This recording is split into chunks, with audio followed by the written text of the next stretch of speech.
In this module, we will cover packages in Java. The objective is to learn what a package is and what problem it solves, how to define a package, how to define a package hierarchy, how access protection is provided, how to import a package.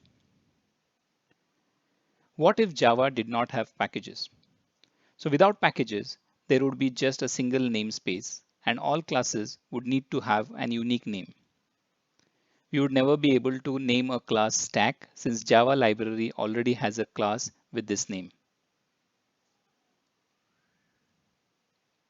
So how do packages solve this problem?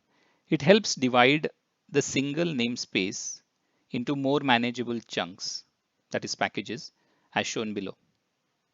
So the single namespace is divided into three namespaces, namespace 1, namespace 2, namespace 3 in this example. Now a stack class defined in namespace 1 can also be defined in namespace 3. Package is both a naming and a visibility control mechanism. A class can be defined in a package such that it is not accessible by code outside that package. Similarly, the class members can be defined such that they are accessible only within that package. Defining a package statement has the below general declaration form, package, white space, the name of the package. In this case, pkg is the name of the package. To place a file in a specific package, just include the package command as the first statement in the Java source file. Here the first line is the package statement. The test class is defined in demo package. If no package statement is specified, the class will be put into a default package. This class has no package statement and will be put in the default package. A package is equivalent to a directory on the computer. When a source file is declared to be a part of a package, its compiled file, that is the .class file, should be placed in the directory corresponding to that package. We have defined the test class to be in package demo. In order to compile and run this code, let's set up a base directory. In this case, we create a directory Java programs in the C drive. Inside the Java programs directory, we create another directory named teach Java. So this will act as a base project directory. So inside the teach Java, we'll create another directory called demo, which is the name of the package. And we'll create the test.java and save it in the demo directory. Now to compile, navigate to C Java programs teach Java and compile the code using the command javac followed by a space followed by the name of the package, which is demo/test.java. So once compiled, the class file will also be present in the demo folder. To run it, again from the base project directory, use the command java space the name of the package, which is demo/test. Here you can also use java space demo dot the name of the file, which is test, which will also run the program. The point to understand here is that in order to compile and run the program, you are in the base project directory in which the package has been created.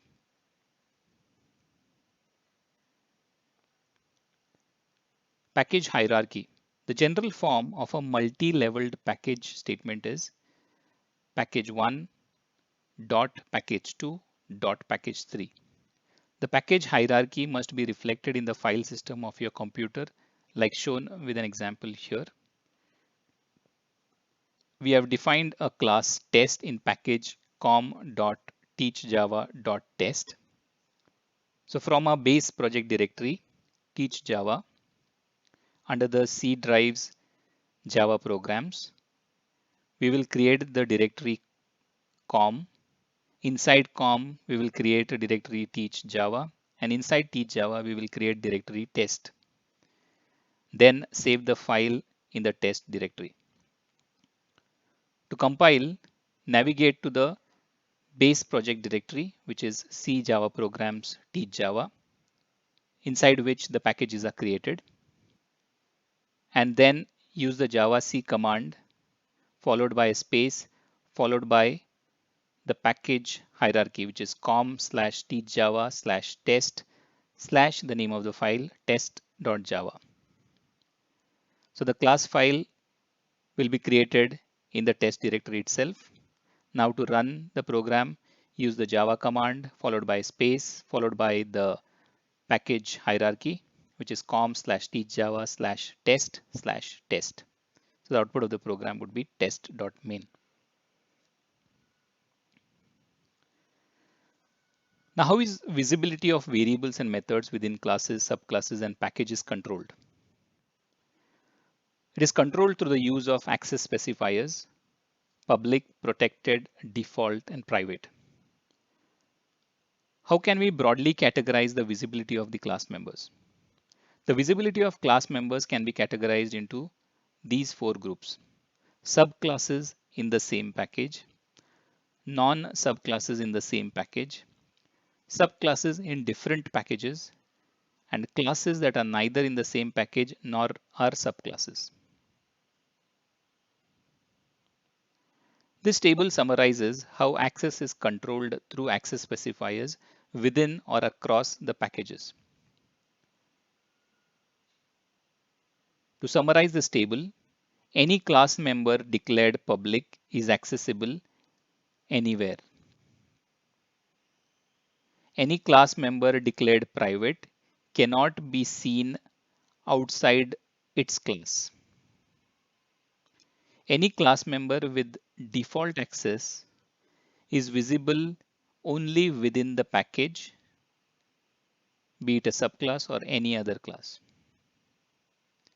Any class member with protected access is visible to anything within the package and only to subclasses outside the package. So does it apply to members of a class or to the class as well? No, a class can only have public and default access, while the members can have public, default, protected, and private access. If a class has public access, then it can be accessed from anywhere. If a class has default access, then it can only be accessed by other code within its same package.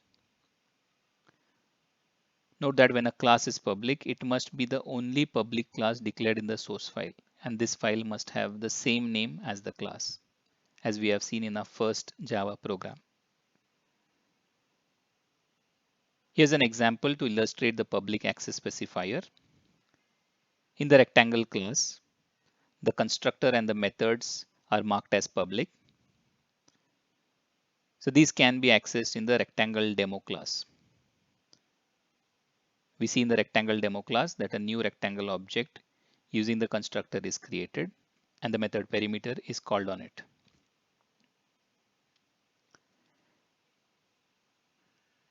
Here's a program to illustrate the use of default access specifier. In this rectangle class, the constructor and the methods do not specify any access specifiers, so they have default access. Rectangle is defined in com.teachjava.module3 package, while rectangle demo is defined in com.teachjava.module2 package. The rectangle class, its constructors and methods are not visible to the rectangle demo class, which is in the other package. If both would have been in the same package, then there wouldn't have been these errors that we see. Here's a program to illustrate the use of protected access specifier within the same package. In this rectangle class, both methods are marked as protected. Both rectangle and rectangle demo classes are defined in com.teachjava.module3 package. Hence, the protected methods can be accessed in rectangle demo class. If this class were to be defined in other package as shown below, perimeter method will not be visible. So if rectangle demo would have been defined in com.teachjava.module2 package, which is different from where rectangle is defined in, In that case, the perimeter method would not be visible and will result in a compilation error, unresolved compilation problem. The method perimeter from the type rectangle is not visible.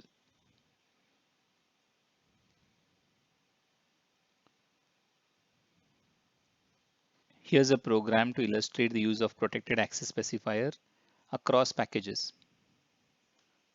In the rectangle class, both methods are marked protected. To illustrate that the protected methods can be accessed by child class irrespective of which package it is defined in, we have a class square, which is a child class of rectangle. We do this in order to reuse the perimeter and area methods. Rectangle is a square with same length and breadth. So in the constructor of square, we take the side length and invoke the super to initialize the rectangle with the length equal to breadth equal to side. Now since length and breadth are initialized with the side value, the perimeter and area will produce the desirable results.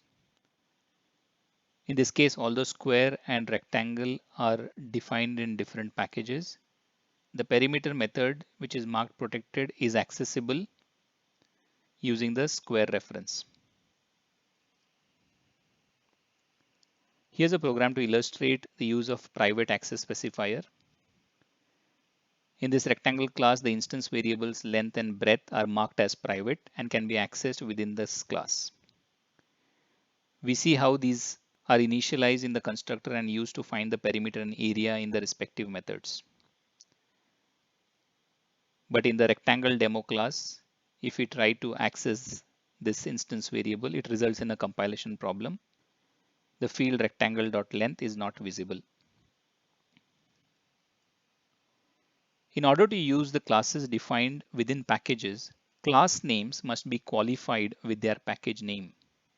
The fully qualified class name looks like package1 dot package2 dot class name. The below class uses the fully qualified class name in order to use the rectangle class defined in another package. So here rectangle demo is defined in com.teachjava.module2, while rectangle was defined in com.teachjava.module3. In order to make use of it, this is the fully qualified name of the rectangle class, com.teachjava.module3.rectangle. Isn't it tedious to use the fully qualified class name that every instance a class needs to be used? Yes, but how can this be avoided? This can be avoided using the import statement. The general form of the import statement is import package1.package2.class name. Package1 is the name of the top level package. Package2 is the name of a subordinate package inside the outer package separated by a dot. Class name is the name of the class, or star is for the entire package. You can just import one class or you can import the entire package. That means all the classes in the package. So this program illustrates the use of import statement. In order to make use of rectangle class, we need to import it by using its fully qualified class name. And then we can create an instance of rectangle by just using the name of the class. Without using the fully qualified class name. To summarize, we have learned that a package helps avoid namespace collision. A package helps in grouping related classes. A package has a name. A package can be created inside another package. Access protection can be achieved using public, protected, default, and private access specifiers. Default access is when access is only within the package. To use a class in one package into a class in another package, the package in which the class resides needs to be imported.